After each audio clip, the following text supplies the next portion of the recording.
हिते मां खे ॿुधायूं त फरीदाबाद समेत काछ जे खीरथर जाबलू पट्टी में तेज़ बरसात खां पोइ नयूं वही आयूं आहिनि।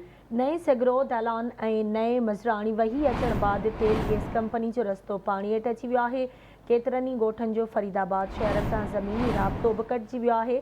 दरगाह शाह गोदड़े ॾांहुं वेंदड़ ज़ाइरीन तकलीफ़ुनि खे मुंहुं ॾियण लॻा आहिनि। अहम ख़बर वांखे ॾियूं पिया फरीदाबाद समेत काछे जे खीरथर जाबलू पट्टी में तेज़ बरसात खां पोइ नयूं वही आयूं आहिनि।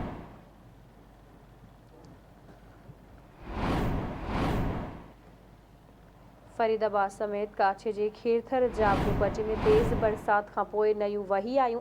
नए सागरो दालान नई मिर्ज़ाणी वही अचण बाद तेल गैस कंपनी जो रस्तो पाणी हेठि अची वियो। केतिरनि ई ॻोठनि जो फरीदाबाद शहर सां ज़मीनी राब्तो बि कटिजी वियो आहे। तफ़सील मालूम कंदासीं। असां सां लाइन ते मौजूदु आहे फरीदाबाद मां आवाज़ न्यूज़ रिपोर्टर मंठार ख़ासकी। जी मंठार। जी, फरीदाबाद काछे जे खीरथर जाबलू पट्टी में तेज़ बरसातुनि खां पोइ नयूं वही आयूं आहिनि। नए सगरो नए दिलान नए मज़ाराणी वही अचण खां पोइ तेल गैस कंपनी जो रस्तो पाणी हेठि अची वियो आहे।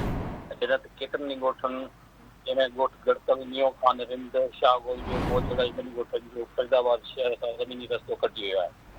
जॾहिं त दरगाह अब्दुल्ला शाह गोदड़े ॾांहुं ईंदड़ ज़ाइरीन जो रस्तो बंदि हुजण करे रस्ते ते हिकु तरफ़ जेको सो उते बीह विया आहिनि ऐं पाणी जे लही वञण जे इंतज़ार में तकलीफ़ुनि खे मुंहुं ॾेई रहिया आहिनि। जी ठीकु आहे, मुंहिंजी महिरबानी मंठार अपडेट करण लाइ।